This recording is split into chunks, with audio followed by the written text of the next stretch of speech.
un reto que lo dejó en vergüenza.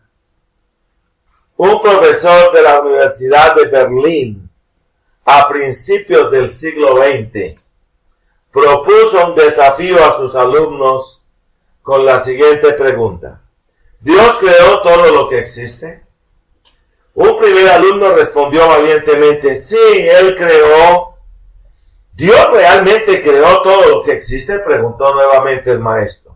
Sí, señor, respondió el joven.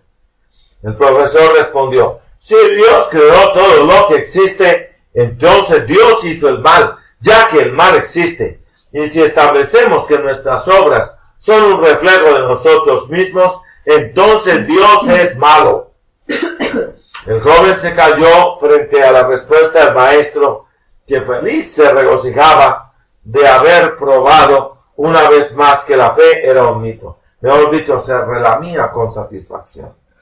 Pero otro estudiante levantó la mano y dijo: ¿puedo hacerle una pregunta, profesor? Lógico, fue la respuesta del maestro. El joven se paró y preguntó: profesor, ¿el frío existe? ¿Pero qué pregunta es esa? ¿Lo es lo que existe? ¿O acaso nunca sentiste frío? El muchacho entonces respondió: en realidad, señor, el frío no existe. Según las leyes de la física, lo que consideramos frío, en verdad, es la ausencia de calor. Todo cuerpo u objeto es factible de estudio cuando posee o transmite energía. Y el calor es lo que hace que este cuerpo tenga o transmita energía. Y existe la oscuridad, continuó el estudiante. El profesor con tosudo orgullo respondió: existe. El estudiante osadamente respondió de nuevo: la oscuridad tampoco existe. La oscuridad en realidad es la ausencia de luz. La luz la podemos estudiar, la oscuridad no. A través del prisma de Nichols se puede descomponer la luz blanca en varios colores con sus diferentes longitudes de ondas. La oscuridad no. ¿Cómo se puede saber qué tan oscuro es un espacio determinado? Con base en la cantidad de luz presente en ese espacio. La oscuridad es una definición utilizada por el hombre para describir qué ocurre cuando hay ausencia de luz. Finalmente el joven preguntó al profesor: señor, ¿el mal existe?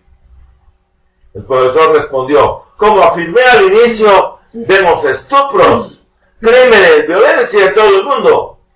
Esos casos son del mal.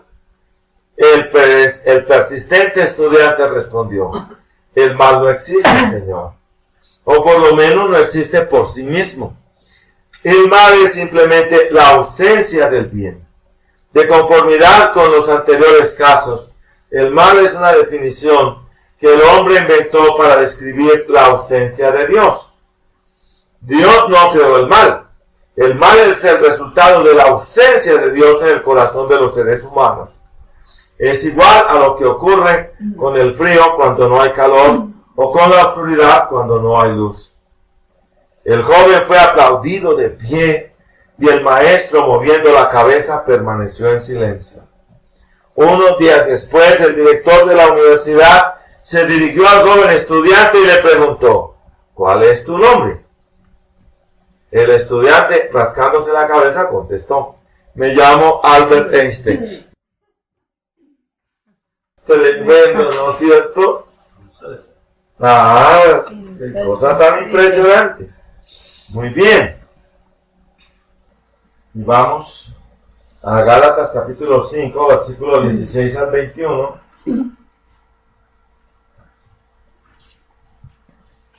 Son pasajes que, bueno, estamos en toda esta serie que hemos estado mirando sobre la mundanalidad. La mundanalidad.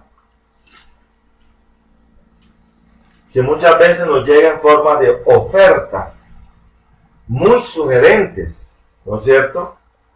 La mundanalidad. Vamos a ver Gálatas 5, versículos 16 al 21. ¿Cómo dice la palabra? Vamos a leerlo todos a viva voz. Digo pues, andad en el Espíritu y no satisfagáis los deseos de la carne, porque la carne codicia contra el Espíritu y el Espíritu contra la carne, y estas cosas se oponen la una a la otra para que no hagáis lo que quisierais. Pero si sois guiados del Espíritu, no estáis bajo la ley. Y manifiestas son las obras de la carne, que son adulterio, fornicación, inmundicia, disolución, idolatría, hechicerías, enemistades, pleitos, celos, iras, contiendas, disensiones, herejías, envidias, homicidios, borracheras, orgías y cosas semejantes a estas, acerca de las cuales os denuncio, como ya os he anunciado, que los que hacen tales cosas no heredarán el reino de Dios. Amén. Bendito sea el nombre del Señor. Padre, gracias por esta tu palabra. Te pedimos, Señor, que tú seas bendiciendo esta palabra en nuestras vidas, obrando en ellas con el poder de tu Santo Espíritu, Señor.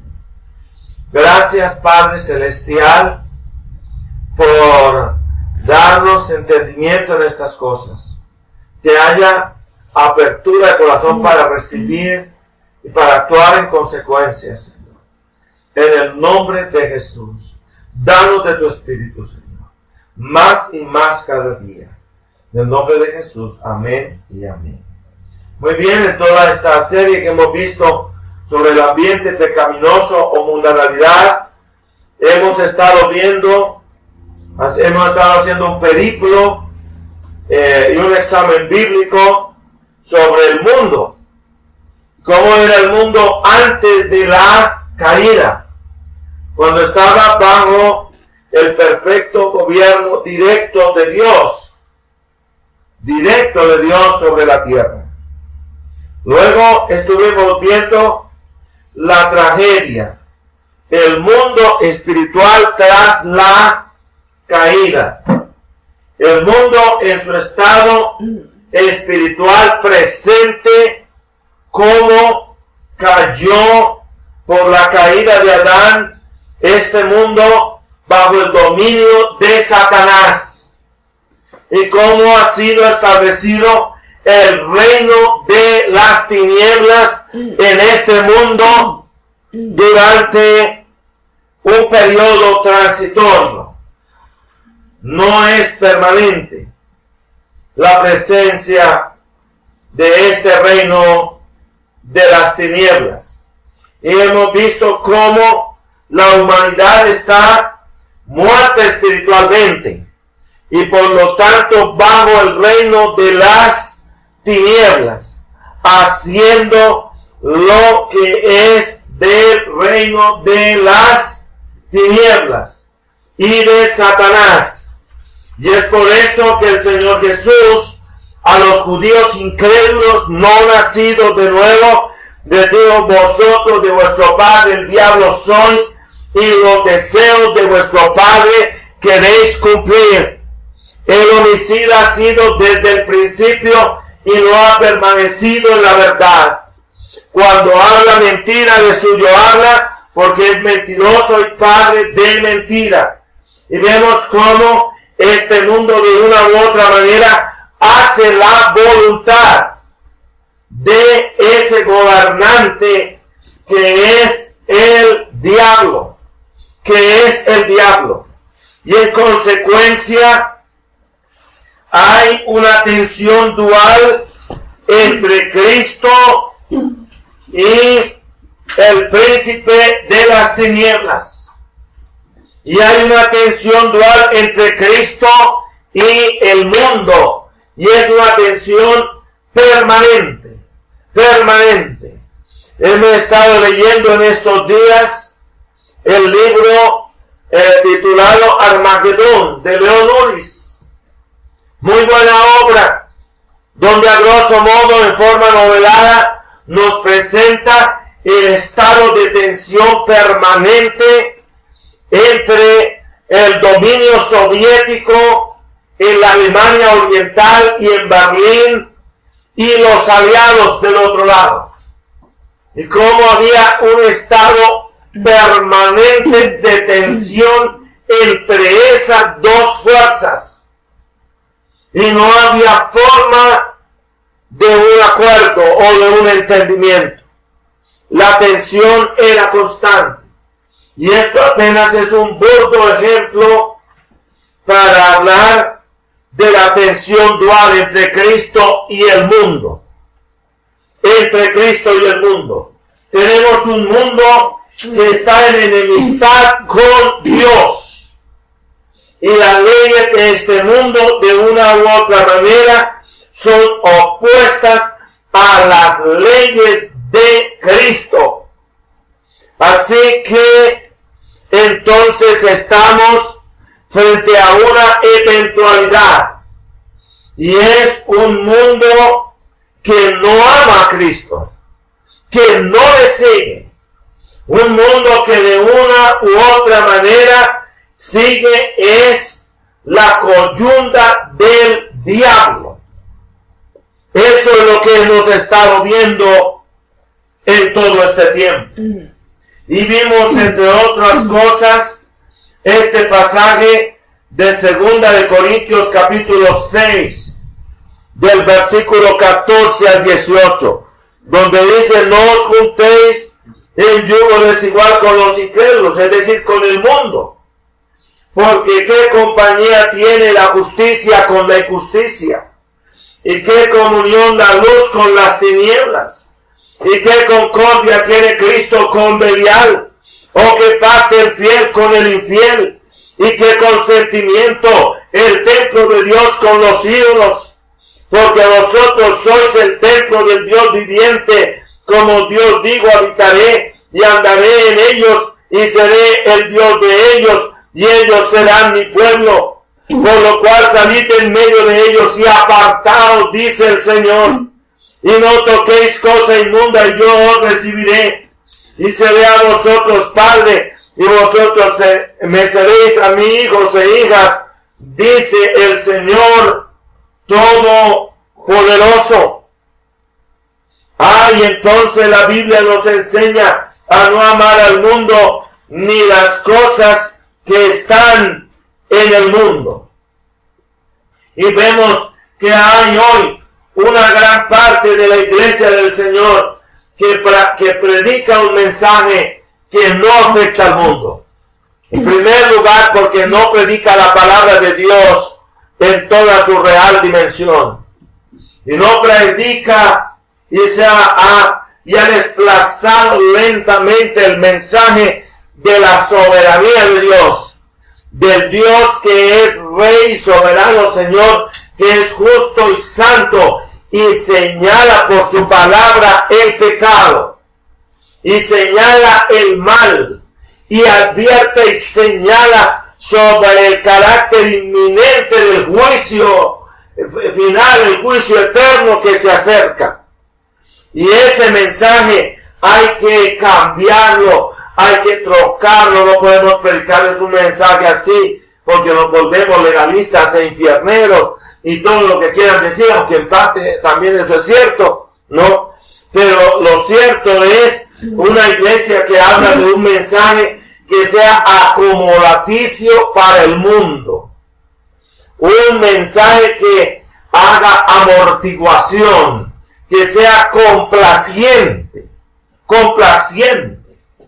Y sucede que esto es un evangelio falso, porque al no hacerlo, no predica entonces y no logra dar con el punto clave para el despertar las conciencias y los corazones de los hombres, llamándolos honestamente al arrepentimiento, a la conversión y al genuino nuevo nacimiento, a la vida de negación llevando la cruz.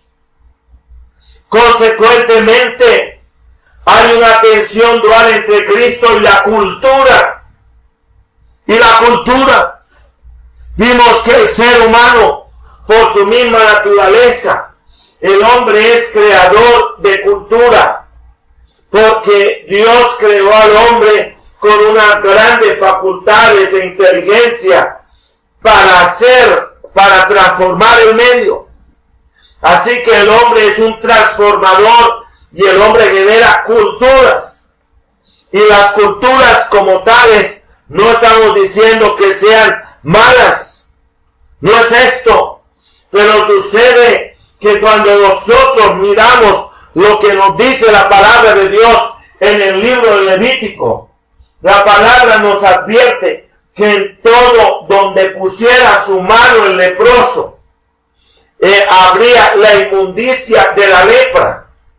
Y sucede que pasa lo mismo con el hombre en todas las formas de la expresión cultural. De una u otra manera el hombre allí plasma su mundanalidad, plasma su carnalidad. De una u otra manera allí muestra su culto al hombre. El humanismo es el culto al hombre.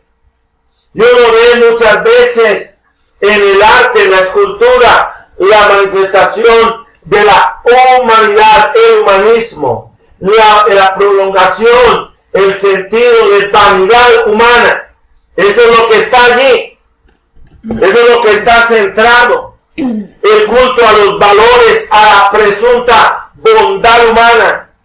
A todo eso, la palabra de Dios le pone un remoquete de pecado destinado a condenación.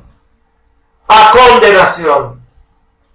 Ahí entonces sucede que la cultura, hermanos, está viciada también de este ambiente mundanal, proclive al pecado y a hacer lo que agrada al príncipe de este mundo. Y por eso el Evangelio tiene una escuadra que tiene otra medición y otra dirección distinta. Y eso hace que se produzcan choques entre Cristo y la cultura. Se producirán inevitablemente. Hay algunos elementos de la cultura que pueden ser rescatados, reexaminados, porque no entrañan mayormente algo que implique carnalidad, ni mundanalidad, ni cosas de esas. Pero todo tiene que pasar por el tamiz de ¿dónde? ¿De qué? De la Biblia, la palabra de Dios. Entonces se nos vienen a decir que eso no es la cultura de aquí y que por eso se debe permitir en la iglesia del Señor. Un momento, pare ahí. No, yo recuerdo mucho en Sincelejo el caso de una señora que es cristiana, cuando nos abrieron lugar para tener unos cultos ahí en el barrio Venecia de Sincelejo. Primera cosa, y era que yo iba con un evangelista negro. Y él me llegó y me dijo, hasta aquí, mira, te acompaño. Y yo no puedo. Digo, ¿por qué? ¿Cómo me va a dejar solo? ¿Pero cómo así? Y él, no, porque en este barrio no admiten negros. Un momento. Eso va contra el orden de la palabra de Dios. ¡Qué pena! Pero eso no es de Dios.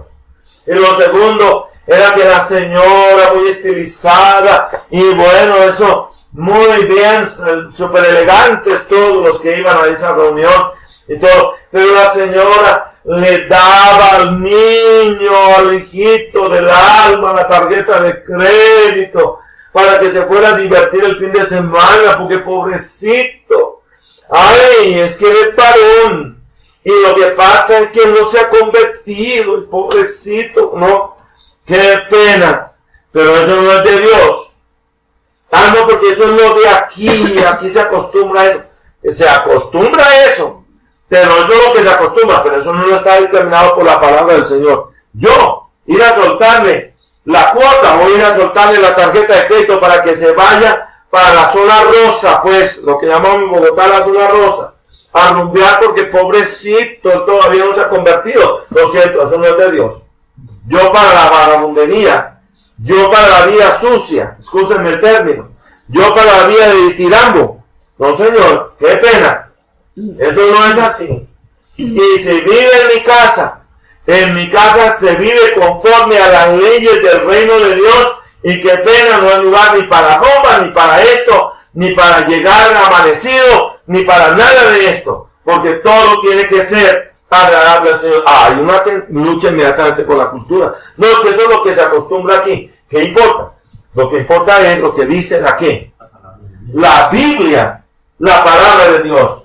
¿Por qué esto? Porque hay una consecuente tensión entre Cristo y la cultura, y Cristo no convive con la cultura, ni con los pecados de la cultura. Hay iglesias en Río de Janeiro, y hay iglesias en ciudades como Barranquilla, donde organizan ayuno para la época de los carnavales, porque no se van a ir allá detrás en la rumbeadita del carnaval. Pero hay otras iglesias de corte liberal, de corte permisivo, de corte laodicense, donde dicen que sí, que eso es bueno, y que no sé qué, que eso no tiene nada de malo, y terminan los cristianos allá en la cola del diablo haciéndole el bailecito al diablo, al dios Momo, que entre otras cosas es un dios de origen pagano. Eso es un culto que viene del África, es un culto pagano antiguo, el dios Momo, y entonces allá están los cristianos divirtiéndose en las fogatas de los paganos, como Pedro cuando negó al Señor. Y leía el caso de una modelo brasilera que iba a aparecer en la portada de Playboy, disque cristiana. Bueno, o es cristiana o es de Playboy, porque no puede agradar al gran magnate de la revista Playboy y agradar al mundo y al mismo tiempo agradar al Señor. O hablar al Señor o hablar al mundo. Pero mi cuerpo no me pertenece, ¿le perteneces a quién? Al Señor. Al Señor. Y es para el Señor. Y el cuerpo de la mujer es para su esposo. Y el cuerpo del esposo es para la esposa. Es el orden que Dios ha establecido. Pero no para agradar la lujuria de los hombres. Pero qué cosa, como gran noticia, como que y a través de ese medio iba a dar testimonio. ¿Qué testimonio es ese? Yo ese testimonio no lo quiero. No, eso no creo. Eso se llama ser ramera. Eso se llama ramerismo. Y es que al pecado no lo hemos vuelto a llamar pecado, toca llamarlo así, como es. Y sucede que viene entonces también una aparente contradicción entre la soberanía de Dios y la existencia del reino del mal en este mundo. Y vimos cómo hay una teología que llega a decir que Dios no puede contra el mal porque Dios es impotente.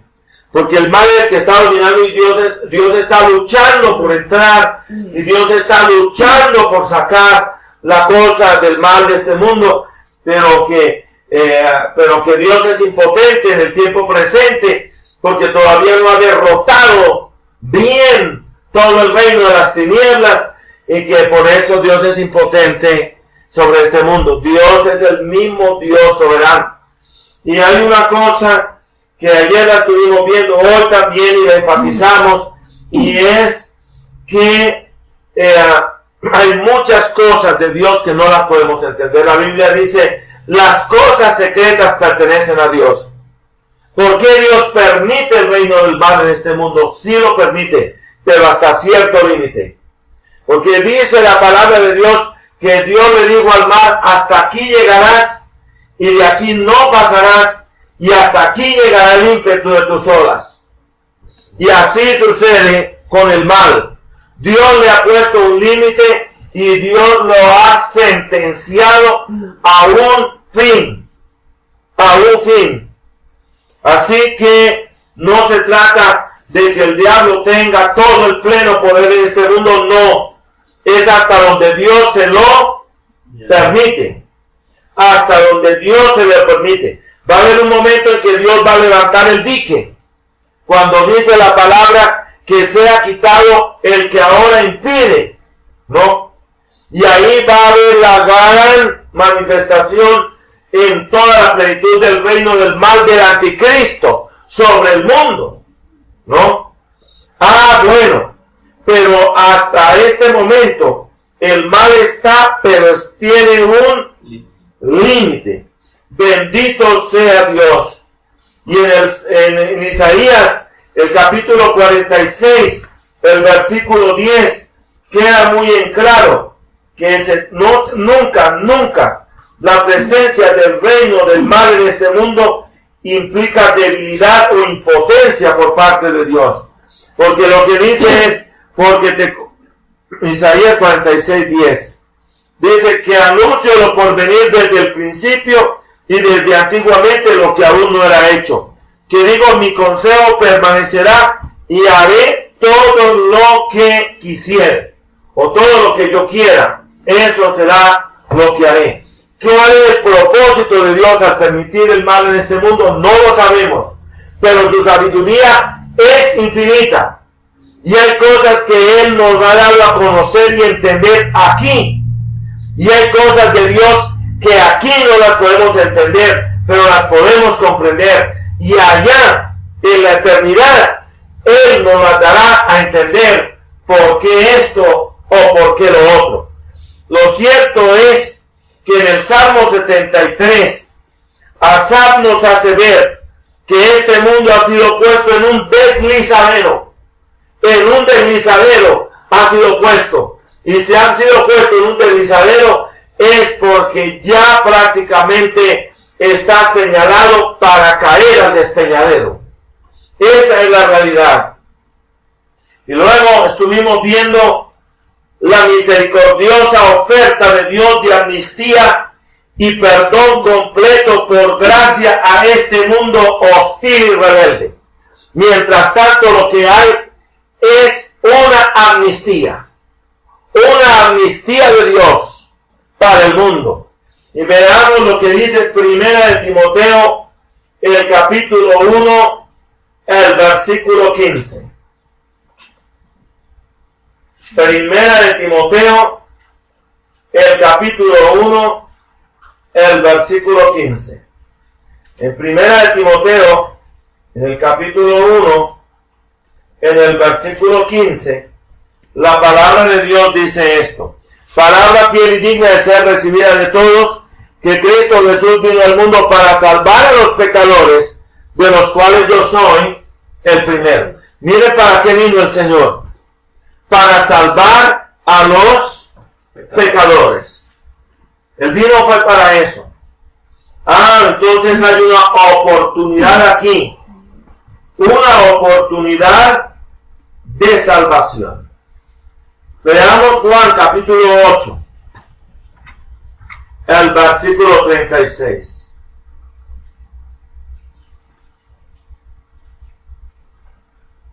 Así que si el Hijo os libertare, seréis verdaderamente libres. El Hijo entonces vino ¿a qué? A libertar. El Hijo vino a libertar. Sucede, hermanos, yo medito y examino y me pregunto, ¿qué estaría pensando Saulo de Tarso aquellos 3 días que estuvo tirado en esa cama, ayunando, llorando y pidiendo el perdón de sus pecados? ¿Qué estaría pensando después de ese encuentro con Cristo en el camino de Damasco? Eso era para matarlo, hermano. Esa revelación del Cristo en toda su gloria, hermano. Eso es para quedar uno muerto de inmediato. Pero no murió, sino que vivió. Y el Señor lo cogió, fue de frente, le dijo: Saúl, Saúl, ¿por qué me persigues? ¿Se acuerdan lo que vimos una vez? Porque sucede, mi hermano, que Saulo de Tarso era de la tribu de Benjamín, de la tribu del rey Saúl. Y sucede que eso nos muestra que si Pablo era de un linaje tan esclarecido de Israel, muy probablemente era descendiente del rey Saúl. Y cuando él era un niño y él estaba estudiando la Tanakh, él estuvo allí leyendo y leyó allá Primera de Samuel el capítulo 26, cuando en un momento dado David, hablándole a lo lejos a Saúl, después de haberle robado, haberle sonsacado el balde y la lanza, le dijo: ¿por qué me persigues, mi señor? Saúl, Saúl, ¿por qué me persigues? Y noten que Saulo de Tarso se llamaba era Saúl. Es que Saulo es la forma griega, pero es Saúl, Saúl. Y sucede que él era un niño y él estaría leyendo y estaría diciendo: ¿por qué mi pariente Saúl hizo esto? Ay, si yo hubiera estado allí, yo no hubiera hecho esto. ¿No es cierto? Porque él amaba la ley de Moisés. Él amaba al Dios de Israel. Él amaba la tradición de Israel. La amaba. Él era un discípulo esmerado de la ley, que incluso llegó a los pies del rabino Gamaliel. Y a los pies del rabino Gamaliel no llegaba cualquier alumno, sino lo más selecto de las escuelas rabínicas judías era lo que llegaba a los pies de Gamaliel. Y él llegó allí. Así que este era un muchacho, un hombre que conocía de memoria la Torá, la ley, conocía de memoria la Tanaj, y él sabía este asunto. Ay, él dijo: ¿por qué? ¿Por qué mi pariente Saúl hizo esto? Y miren ahora, sin querer él persiguió a la iglesia con maldad, pero no por maldad. Él era sincero, él creía estar sirviendo al Señor. ¿Y qué le dice el Señor? Saúl, Saúl, ¿por qué me persigues? Estás haciendo lo mismo que hizo tu pariente. Tu pariente sí pecó con conocimiento de causa. Él no, Saulo de Tarso no tenía conocimiento de causa. Él creía que estaba haciendo el bien. Pero sucede que estaba persiguiendo al Señor Jesús, que era del linaje de David. Por eso esa pregunta: Saúl, Saúl, ¿por qué me persigues? Pero eso era para que él se hubiera muerto, hermano. Ahí. Y se hubiera ido al infierno de condenación. Pero ojo con esto. Él dice: ¿quién eres, Señor? Yo soy Jesús, Yahweh Yeshua, a quien tú persigues. Muy probable que le haya dicho Yahweh Yeshua ben David, o sea, hijo de David, a quien tú persigues. ¿No es cierto? Y entonces le dice: ve a la calle a la derecha, allí se te dirá lo que debes hacer. Porque y le dice: ¿qué quieres, Señor? Inmediatamente se pone al servicio de él. Significa rendición total. Rendición total. Y él estuvo allá, estaría allá en esa cama y diría: Dios, yo estaba pecando. Dios, yo no te conocí en verdad. Oh Dios, me estás dando una nueva oportunidad. Estoy vivo. Estoy ciego, pero estoy vivo. Y sé que va a venir un varón llamado Ananías para orar por mí. Una nueva oportunidad. Y esto es lo que le está diciendo Dios al mundo con el Evangelio. Te doy una nueva oportunidad. Significa que hay una amnistía para todos los que se rindan. Y sabe que en los días de la Segunda Guerra Mundial, muchas veces los aviones pasaban no solamente repartiendo, dando bombas contra los nazis, sino tirando paquetes, donde en alemán estaba escrito: amnistía para todos los oficiales, suboficiales y soldados alemanes que se rindan incondicionalmente. Tiene que rendirse con todo y aportar información. Y eso es lo que tenían que hacer. Tras la batalla del Alamein, gran parte del ejército alemán en el norte del África tuvo que rendirse. Pero la rendición fue total. Tenían que tirarse en la arena del desierto, caliente como estuviera. Tenían que tirarse con las manos así estiradas. Y por encima iban a pasar las tropas británicas, las tropas aliadas, los iban a esculcar y les iban a quitar de todo. Quitarlos, despojarlos. E iban a pasar por encima, los iban a pisotear. Pero al pasar por encima, pasaba por encima de ellos la bandera británica. Y quería decir que quedaban bajo la legislación británica. Eso significaba que quedaban amparados por su majestad real británica. Se habían rendido. Quedaban bajo esa protección.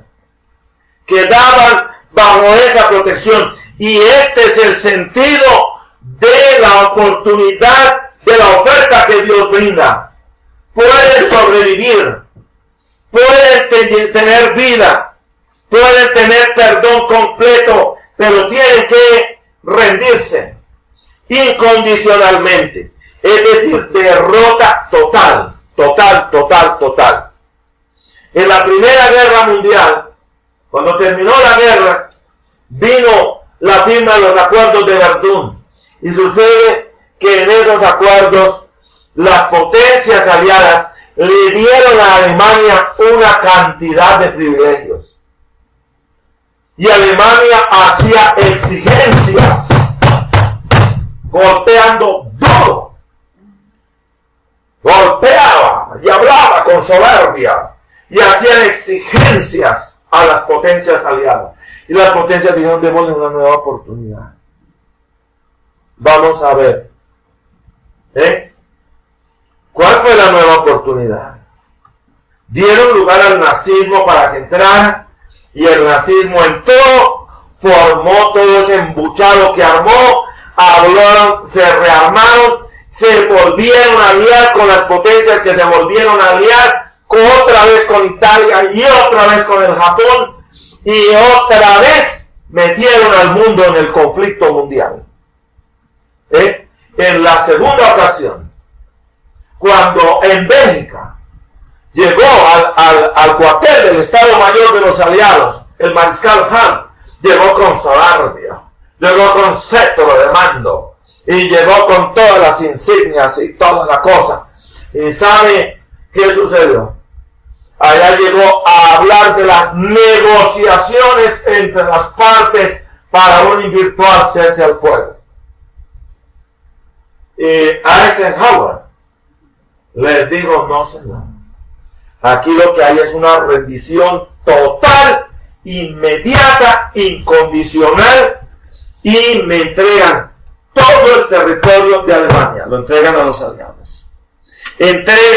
Se rinden todas las fuerzas armadas, todo hombre armado, entregan todas las armas, todos los rincones de Alemania quedan bajo el dominio de los aliados.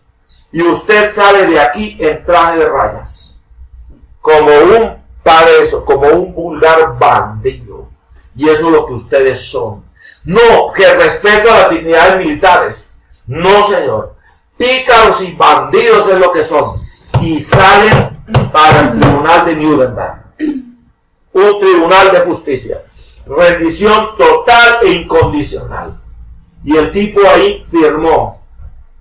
General Schleicher en Berlín leyó la rendición total, inmediata e incondicional, y sudaba copiosamente, y después de haberla leído cayó, se desmayó. Pero Alemania se rendía de manera total, inmediata e incondicional con todo. Y eso es lo que Dios exige, sin condiciones. Tiene que haberlo, o si no, no hay conversión. Cristo, a quien el Padre mandó como Salvador de este mundo, libró a los hombres convertidos de sus tenebrosas fuerzas, entregándose él mismo a luchar a muerte con su príncipe, que es el perpetuo instigador del mal, en el seno del mismo.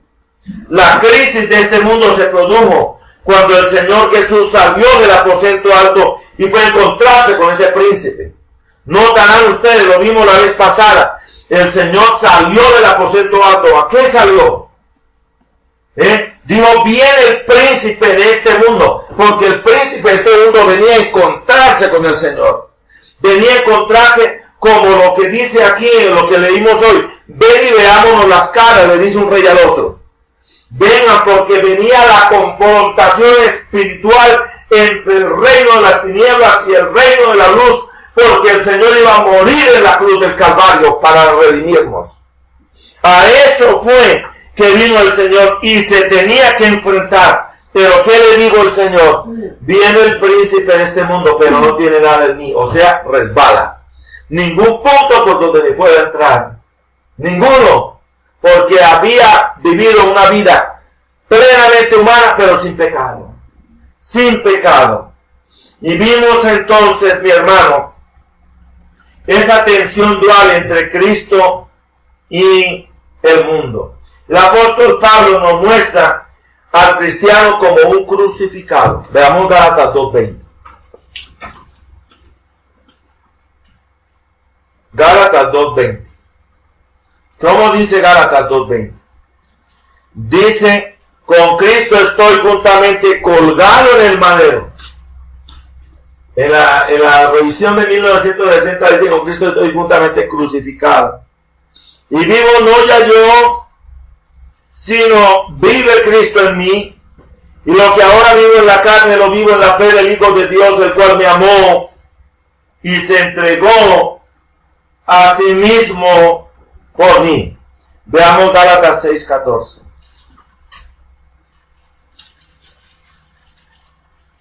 Mas lejos esté de mí gloriarme, sino en el madero del Señor nuestro Jesús el Cristo, por quien el mundo me es muerto a mí, y yo al mundo. Al mundo. Imagínense ustedes, ¿de qué valen los gustos del crucificado? Ya no valen de nada, ya está crucificado. Es cuestión de horas, su muerte. ¿De qué valen los planes del crucificado? No valen ya nada. Fue condenado ya a muerte. Los placeres del crucificado, ¿de qué valen? Nada. Ya fue condenado a muerte. El pasado de ese crucificado, ¿de qué vale? No vale nada. Ya está condenado a muerte. Está condenado a muerte. Y así nosotros, nuestra carne ha sido señalada a muerte. Y tiene que morir. El mundo es el segundo gran enemigo del cristiano. Y lo dice Santiago 4:4, oh almas adúlteras, ¿no sabéis que la amistad del mundo es enemistad contra Dios? Cualquiera pues que se constituya amigo del mundo, se hace enemigo del Señor. ¿Y qué dice Juan 2, del 15 al 17? Hijitos míos, no améis al mundo ni las cosas que están en el mundo. Si alguno ama al mundo, el amor del Padre no está en él. Y ahí vemos el caso del rey Amasías hoy en la lectura. Que conocía del Señor e incluso en parte fue fiel al Señor, pero no con perfecto corazón. ¿Por qué? Porque amaba los dioses de este mundo. Y cuando uno ama las cosas de este mundo, no puede al mismo tiempo amar al Señor con perfecto corazón. No lo puede hacer. No lo puede hacer. Juan Wesley fue un hombre de Dios grandemente usado. Sabe que por sus manos pasó mucho dinero. Pero Juan Wesley no se sirvió de él para hacer vida de placeres en aras del Evangelio, o viajes, o tours, o cosas de esas en aras del Evangelio, como ahora aparecen disque apóstoles y profetas viajando en barcos y en otros disque en avión privado para presuntamente evangelizar. Eso es antibíblico. Eso es antibíblico. Juan Wesley era un hombre que sabía que eso no le pertenecía, todo le pertenecía al Señor. Y vivía muy sencillamente, era un hombre sencillo en su vivir, en su existencia. Nada de lucro para sí mismo. La existencia del reino de las tinieblas en este mundo genera el llamado ambiente pecaminoso, la llamada mundanalidad, expresión que aunque no se halla explícitamente en la Biblia, sí es una clara noción escrituraria. Mundanalidad es una denotación lingüística apropiada para señalar aquello que es distinto de Dios y contrario a su voluntad. Mundanalidad es toda forma de idolatría y placeres manifiesta o sutil en nuestras vidas y que amenaza la vida espiritual del cristiano. La amenaza. Es todo aquello que me lleva a una dependencia de algo, independientemente de Dios para mi felicidad. Todo aquello que de alguna manera embargue mi pensamiento, mis emociones, mis afectos, mi tiempo, aparte de Dios. Todo aquello que ocupe mi tiempo, estorbándome lo relacionado con el Señor y el orden del Señor en mi vida. Hay quienes no tienen tiempo para el Señor porque tienen que invertir mucho tiempo en sus balances, sus riquezas. No, porque es que tienen una gran vida social y no les alcanza el tiempo para ir al culto, porque es que tienen muchas obligaciones sociales, honores, placeres, etc.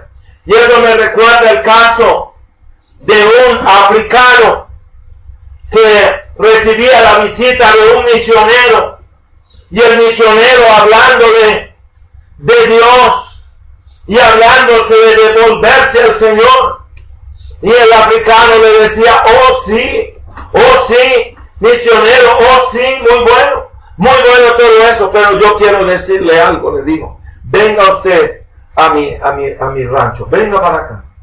Le digo: mire, su Dios es muy bueno y todo esto, pero mire, lo que pasa es que aquí en mi rancho yo ya tengo tantos dioses. Mire todos los dioses que tengo, que no me cabe espacio para uno solo más. Tendría que sacar todos estos dioses para recibir al suyo. El suyo es tan grande que yo tendría que sacarlos todos. Y ese es el problema. Tienen su corazón tan lleno de amor a las cosas del mundo que no hay espacio para el Señor en sus vidas. Y luego, cuando viene la desgracia, dicen: ¿por qué, Dios mío? ¿Por qué?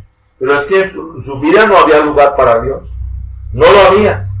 La fe en Cristo como Hijo de Dios permite al creyente erguirse vigoroso y vencer al mundo. Primera de Juan capítulo 5, versículos 4 al 6. Mire cómo dice: porque todo aquel que es nacido de Dios vence al mundo. Note, entonces tenemos un reto: vencer al mundo. Y esta es la victoria que vence al mundo, es a saber, nuestra fe. ¿Quién es el que vence al mundo sino el que cree que Jesús es el Hijo de Dios? Este es Jesús el Cristo, que vino por agua y sangre, no por agua solamente, sino por agua y sangre. Y el Espíritu es el que da testimonio, porque el Espíritu es la verdad. Entonces, hermano, el creyente debe erguirse victorioso para derrotar al mundo y soportar las tribulaciones que el mundo inevitablemente descarga sobre él. Veamos Juan 16:33. El mundo nos genera daños, hermano. El mundo nos genera muchos problemas. Juan 16:36. Estas cosas os he hablado para que tengáis en mi paz. En el mundo tendréis apretura. Mire lo que el mundo nos genera: apretura, aflicción. Mas confiad, yo he vencido al mundo. Pero eso es lo que el mundo nos genera, hermano.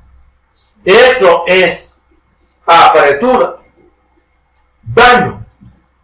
El mundo nos afecta porque es una confrontación. Cristo se confrontó con el diablo. Y noten que el Señor fue crucificado.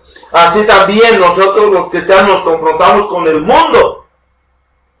Y hay daño. No es fácil. No es fácil este proceso de confrontación. Y entonces sucede que un creyente una persona se convierte al Señor no puede seguir repartiendo más cheques fraudulentos. Ya no puede hacer las trampas en los negocios que antes hacía. Ya no lo puede hacer. Y viene la confrontación con el socio. Hombre, ¿cómo así? Si antes cuando no eras cristiano, tú te las ingeniabas y hacías todas esas trapacerías. Y ahora que, no, qué pena. Y ahí comienza la enemistad. Porque el mundo quiere el dinero sucio. Inmediatamente. Y al que antes tenía como amigo, ahora lo va a tener como enemigo. El Espíritu Santo ha obrado ahora en el nacido de nuevo un gran amor del mismo hacia Dios, Padre de su Redentor Jesucristo. Esto hace a su vez que le resulte aborrecible el afecto idólatra, sensualista y materialista a este presente mundo malo y pasajero. La persona que en verdad ha llegado a experimentar el amor superior hacia Dios y hacia Cristo, sus hermanos y su prójimo, la verdadera llenura del Espíritu, tiene que abandonar el amor inferior hacia todo residuo mundanal, pues está contaminado con el oscuro espíritu del mundo y el destello engañoso de vanidad. Ella sabe que la amistad del mundo es necesariamente enemistad contra Dios, y que este mundo, por estar separado de la fuente de vida, es transitorio y contiene en sí mismo la simiente de su propia destrucción. En la oración del aposento alto, los redimidos son aquellos que el Padre le había dado, los que le fueron dados, los que dejaron de tener las características espirituales de este mundo y los que podían ser objeto de las malignas influencias seductoras del mismo. Los discípulos de Cristo no pueden ni deben intentar apartarse de este mundo. Deben estar en medio del río sin dejarse arrastrar por el río. Ese es el reto. Cruzar el río, pero sin dejarnos arrastrar por el río. La iglesia está llamada a ser luz en el mundo. Y eso lo dice en Mateo, el capítulo 5, el versículo 14. Allí en Mateo, el capítulo 5, en el versículo 14, la palabra de Dios claramente nos dice lo siguiente: vosotros sois la luz del mundo. Una ciudad asentada sobre un monte no se puede esconder. ¿Por qué? Vosotros sois la luz del mundo. Porque el mundo en sí está rodeado de ausencia de luz, de tinieblas. De eso está rodeado. Y nosotros estamos llamados a hacer luz. La iglesia es la llamada a influir sobre el mundo, no el mundo sobre la iglesia. Y cuando la primera no cumple con esta misión, lo que sucede es lo segundo. Veamos Jeremías, el capítulo 15, el versículo 19. Dice así: por tanto así dijo el Señor, si te conviertes, yo te convertiré, y delante de mí estarás, y si sacares lo precioso de lo vil, serás como en mi boca.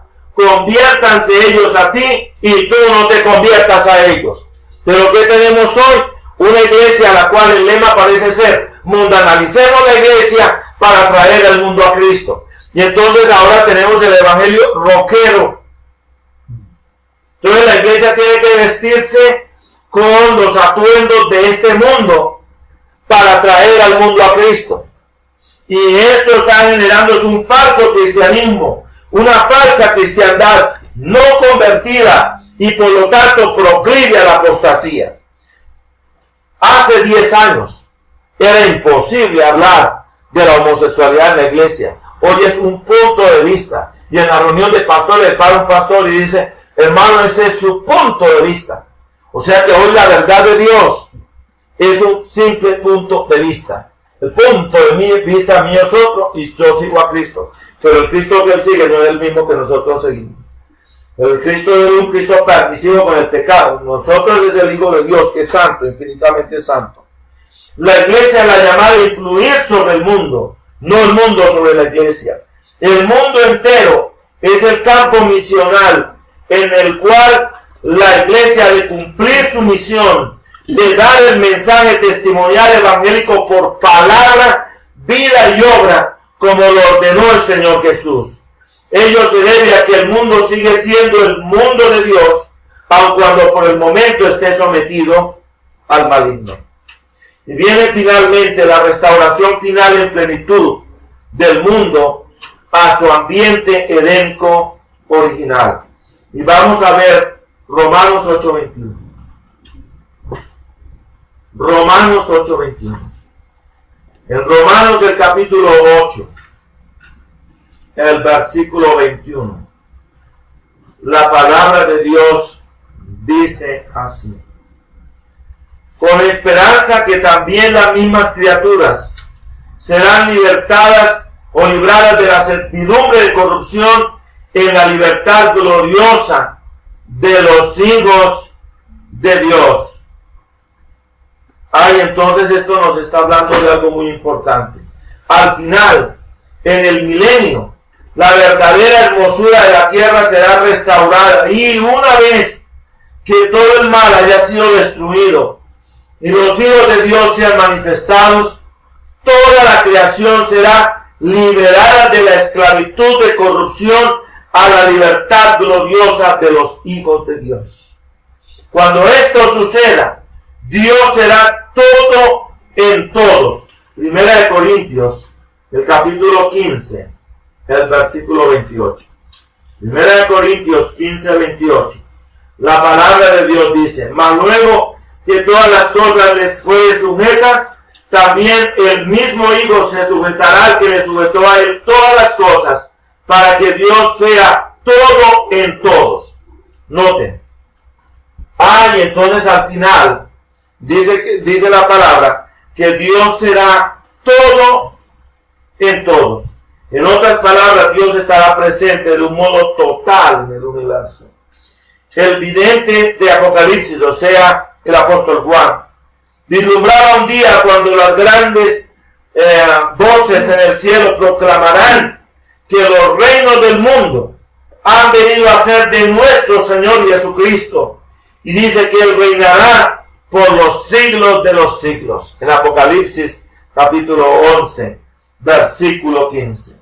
¿Y qué dice luego Apocalipsis del capítulo 21? En Apocalipsis, el capítulo 21, la palabra de Dios claramente nos dice así: y vi un cielo nuevo y una tierra nueva, porque el primer cielo y la primera tierra se fueron y el mar ya no es. Así que, hermanos, cuando a medida en que Dios nos permita ir al mar aquí en este mundo, debemos ir al mar de este mundo, porque allá no va a haber mar en la nueva tierra. Cosa impresionante, ¿no es cierto?